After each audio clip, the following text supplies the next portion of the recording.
So, hello everyone, myself Divyanand Tripathi, and today we have Mr. Pushparaj Singh sir with us. He has done his BTech in Civil Engineering from Jabalpur Engineering College, and after that he has done MTech in Structural Engineering from the same college, that is JEC Jabalpur. And after that he qualified MBBSc and currently working as a sub engineer at Water Resources Department. So I welcome you sir on an ITN Blogger YouTube channel. Thank you thank you. Okay, so मेरा सबसे पहला question ये है कि आपने civil engineering करी, उसके बाद आपने एमटेक किया स्ट्रक्चरल इंजीनियरिंग में, तो फिर उसके बाद आपके ओके। एमबीबीएससी की तरफ जाने का डिसीजन के पीछे क्या रीजन था? आपके पास अदर ऑप्शंस भी थे, लाइक ईएससी हो गया, पीएसयू में आप जा सकते थे, तो एमबीबीएससी ही क्यों?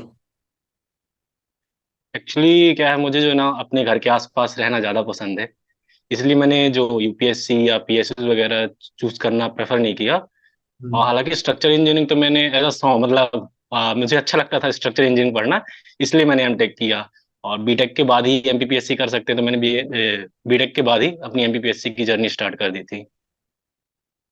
आपने आप बीटेक के लिए गए 2016 में, बीटेक आपका हम्म। कंप्लीट हुआ 2020 में। तो जब आप बीटेक के लिए गए हाँ। उस टाइम पे सीएससी कंप्यूटर साइंस और इंफॉर्मेशन टेक्नोलॉजी की हवा ज्यादा होती थी, लोग उसकी ज्यादा बातें करते थे। इवन अभी भी लोग कंप्यूटर हाँ। साइंस और आईटी की ज्यादा बातें करते हैं, तो सिविल इंजीनियरिंग में जाने के पीछे क्या रीजन था? हम्म। तो एक्चुअली क्या है, मैं जो हूँ ना एक रूरल एरिया से आता हूँ।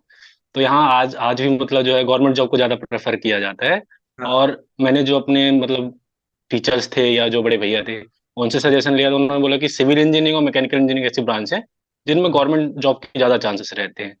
तो अच्छा। उस समय तो मुझे मतलब एक जॉब चाहिए थी, इस वजह से मैंने सिविल इंजीनियरिंग चूज किया था। अच्छा। आपको क्या ऐसा लगता है कि इंडिया में इंजीनियरिंग ओवर रेटेड है? नहीं, मुझे ऐसा नहीं लगता है। जनरली जो मैथ्स बैकग्राउंड का होता है हम्म। उसके पास दो ऑप्शन रहते हैं, या तो बीएससी कर ले या तो इंजीनियरिंग कर ले। पर हम्म। इंसान सोचता है कि यदि इंजीनियरिंग कर लेंगे तो एक बैकअप प्लान हो जाएगा, अगर वो कुछ और भी ट्राई करना चाहे तो वो भी कर सकता है। इसलिए जनरली लोग इंजीनियरिंग की तरफ आ जाते हैं, ऐसा मुझे लगता है पर्सनली। अभी आपके फ्यूचर के क्या प्लान है अभी? आगे भी कुछ करना है या फिर यही बस? आगे का तो चल रहा है। एक्चुअली मैंने मतलब जैसे मेरा ग्रेजुएशन कंप्लीट हुआ था, हम्म। तो मैंने सिविल सर्विस जो एमपीपीएससी अपना स्टेट सर्विस होता है उसकी तैयारी हम्म। स्टार्ट कर दी थी। तो हम्म। दोनों चीज़ की तैयारी मैं साथ साथ करता रहा। और अच्छा। अभी उसके मेंस वगैरह दे रहा हूँ। तो सिविल हम्म। सर्विस की और मेरा रुझान ज़्यादा है थोड़ा सा। अच्छा, ठीक है। आपने एमबीबीएससी क्वालिफाई किया, तो बेसिकली एमबीबीएससी का सिलेक्शन पैटर्न क्या होता है? एग्जाम पैटर्न इसमें क्या होता है, पहले तो होता था प्री होता था, फिर मेंस होता था, फिर इंटरव्यू होता था। अब केवल दो स्टेज होता है, एक एग्जाम होता है वो भी ऑब्जेक्टिव टाइप होता है, और उसके बाद इंटरव्यू होता है। तो जो ऑब्जेक्टिव एग्जाम होता है उसमें 50 क्वेश्चन एमपीजी के या जनरल मतलब जीएस के आते हैं, जनरल स्टडीज की। और जो 100 क्वेश्चन होते हैं अपने इंजीनियरिंग बैकग्राउंड के आते हैं। और फिर उसके बाद 50 मार्क्स का इंटरव्यू होता है। और दोनों के बेसिस पे फिर मेरिट बनाई जाती है, उस हिसाब से डिपार्टमेंट अलॉट होते हैं। अभी एमबीबीएससी में इशू चलते रहते हैं, जैसे रिजर्वेशन के एक इशू है, उसके कारण रिजल्ट हाँ। काफी टाइम लेता है आने में। तो आपको ऐसा हाँ। नहीं, मतलब कभी डर नहीं लगा कि आप एमबीबीएससी की प्रिपरेशन कर रहे हैं, अगर कुछ ऐसा हुआ कि रिजल्ट बहुत टाइम में आए या फिर कुछ और हो जाए? देखो, डर तो हर किसी को लगता है, लेकिन हम्म। अपने अंदर कॉन्फिडेंस होना चाहिए कि हमारा मेन लिस्ट में आ जाए। क्या है, जो 13% वाले रहते हैं उनको ज्यादा डर रहता है। अगर आपका मेन लिस्ट में है, थोड़ा सा डर कम हो जाता है। तो हमें हम्म। अपने तरीके से अच्छा ट्राई करना चाहिए, ताकि हमारा जो मतलब जो मेरिट है, हम ए मतलब जो पार्टी रहता है उसमें उसमें आ जाए, थोड़ा डर कम हो जाता है। हम्म।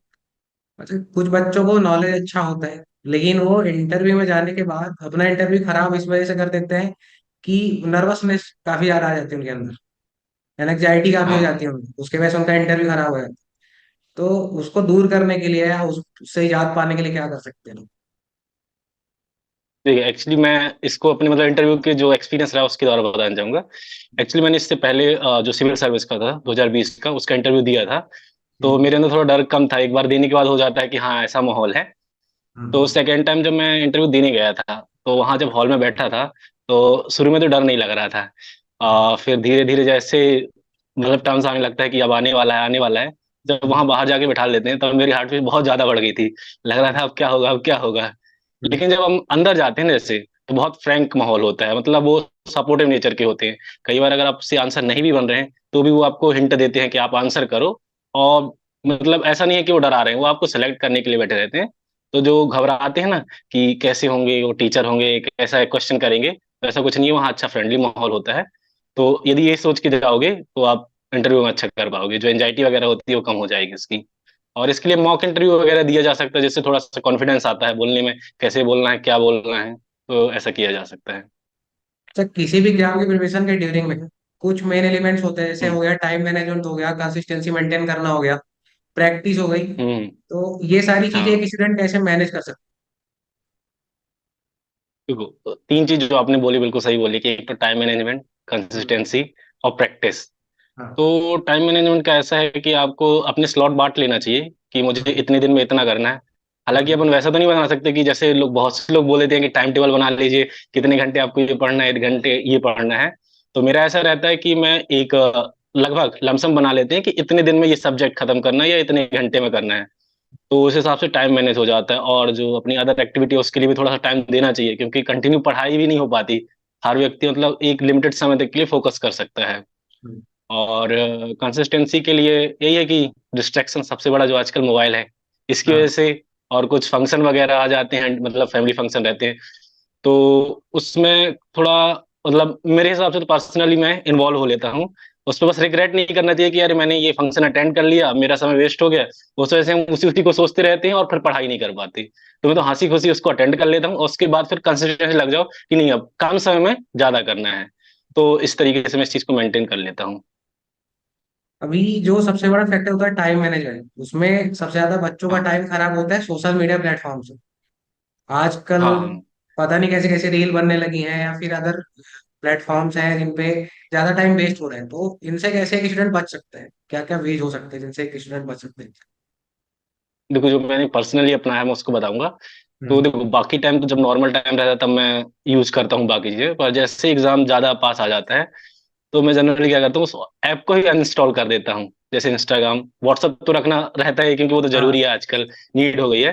तो इंस्टाग्राम, फेसबुक जैसे ऐप हैं इनको मैं अनइंस्टॉल कर लेता हूँ, या फिर इनके जो लॉगिन आईडी पासवर्ड होते हैं ना, इनको थोड़ा हम्म, टफ बना दो, ताकि अगर आप इंस्टॉल करके डालो भी उसको तो थोड़ा टाइम हम्म। लगे। इतने में अपन थोड़ा सा टाइम मिल जाता है अपने दिमाग को सोचने का, नहीं हम टाइम वेस्ट कर रहे हैं। तो मुझे लगता है ये अच्छा तरीका हो सकता है कि आप ऐप को ही अनइंस्टॉल कर दें। अच्छा, कंप्लीटली आपने तो उसको इंजीनियरिंग नहीं करी। छोड़ा जा सकता। आपने हम्म। इंजीनियरिंग करी तो आपको इंजीनियरिंग में सिखाया गया, आपने कोई एक स्पेशल चीज जो आपने सिर्फ इंजीनियरिंग से सीखी?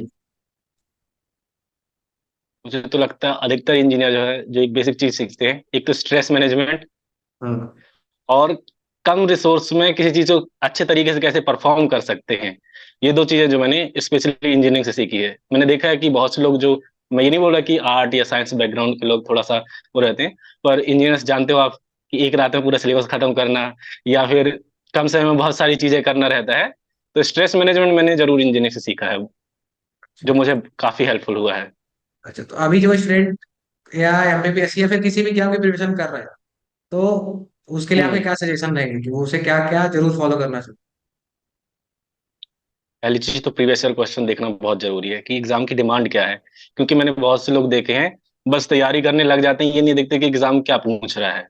और दूसरा सिलेबस का पूरा नॉलेज होना चाहिए, मतलब कि सिलेबस की क्या लाइन है। जनरली एमपीपीएससी या एमपीपीएससी का स्पेशली बोलूं, ये ट्रेंड होता है हम्म, कि जो सिलेबस में दिया है वो वहीं से क्वेश्चन उठाता है।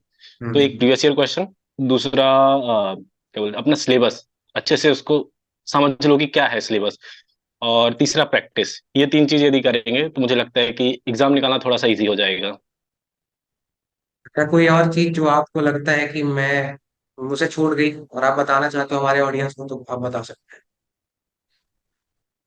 अ, मैं इंटरव्यू का ही बोलना चाहूंगा कि हैं? अच्छा। इंटरव्यू में जर्नली वो आपके नॉलेज को चेक नहीं करते, जहां तक मेरा एक्सपीरियंस है। वो आपके हम्म, कॉन्फिडेंस को चेक करते हैं कि आप अपनी चीजों को कितने अच्छे तरीके से रख सकते हैं।